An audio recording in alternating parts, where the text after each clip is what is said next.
Welcome back to Hangover Free Reviews. I'm your host, the Brewing Sailor, Brendan Smith. Today I have a very special announcement.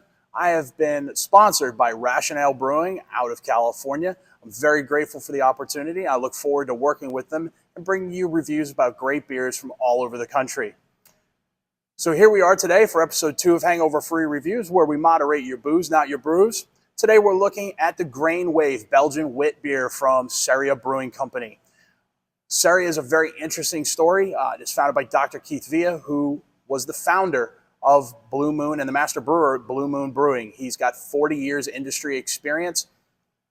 He is a microbiologist with a specialty in yeast, specifically beer yeast, and he really makes some great stuff. And his beers are not only non-alcoholic, but alcohol-free.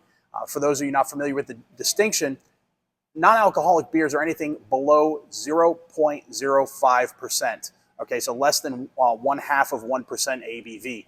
Alcohol-free beers actually test out at 0.00% alcohol. So let's get into the beer. We are looking at the Belgian Witbier, which is excuse me, I always get tongue-tied when I do that. BJCP style 24A Witbier. So as I pour this Witbier, you're going to see it has a nice like yellowish white appearance. And it's going to have that thick moussey head. And they use that as a descriptor in the BJCP style guidelines. Thick moussey, almost like you're, like a white chocolate mousse. It's really nice. You can see it's not quite opaque, but it is very hazy. Nice opalescence to it. It's yellowish white in color.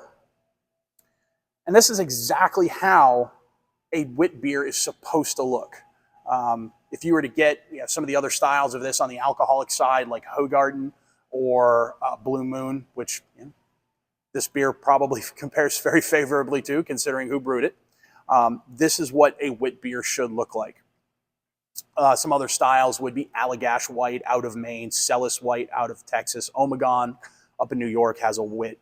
So we're going to give this a 3 out of 3 for appearance because, as we discussed, we talked about that weighted brewing or weighted judging scale. So we're going to give this a 3 out of 3. It earns all the points, ticks all the boxes. So let's look at the aroma. This is an extremely aromatic beer.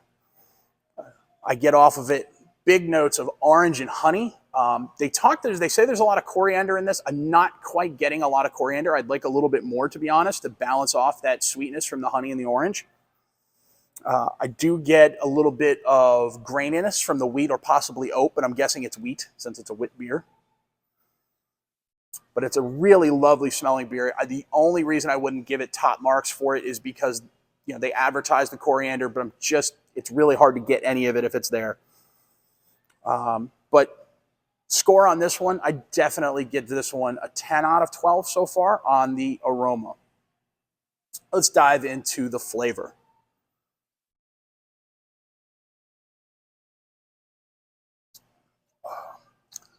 It's a really good beer. It's really tasty, really nice. You get the fruitiness and the sweetness right away. The honey is very nice, but a little bit more subdued than in the aroma.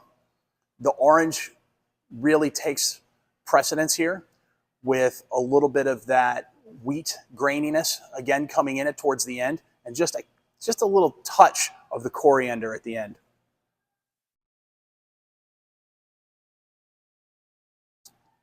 So we're going to give this a 16 out of 20, 80% on the flavor. It's really nice, almost perfect. Again, I'd like just a touch more spice to balance everything else out.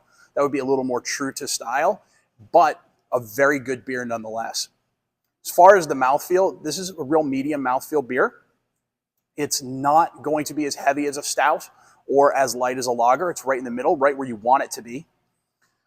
It's very creamy from all that wheat in there. And it's highly carbonated. It has really nice effervescence. It's a very pleasurable experience going across your tongue. Finish is nice and clean. It doesn't have any cloying sweetness.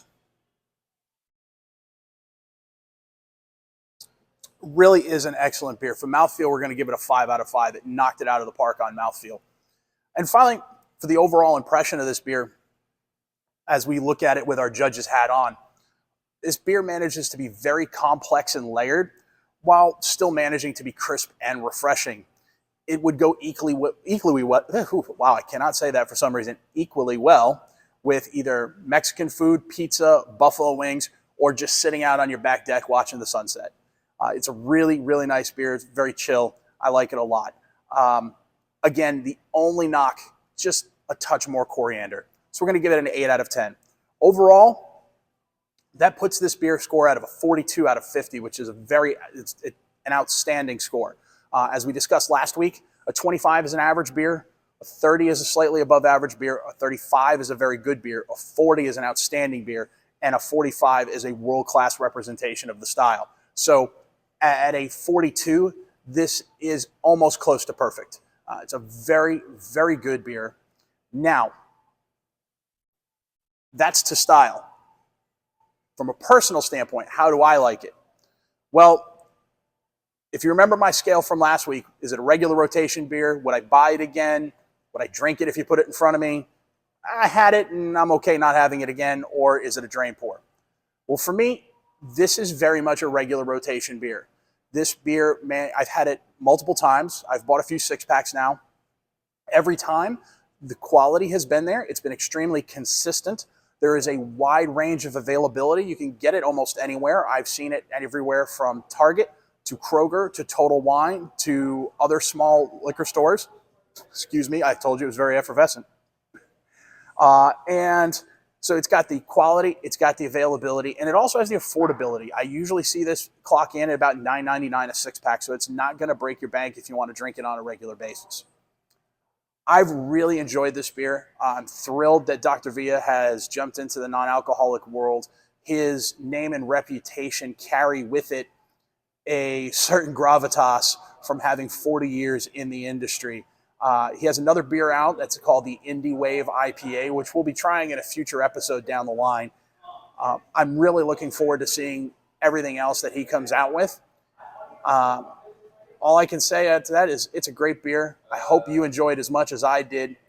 And we're going to see you next time on Hangover Free Reviews. Thanks very much, everybody. Please remember to like, comment, and subscribe, and share it out all across your social medias. We'll see you next week.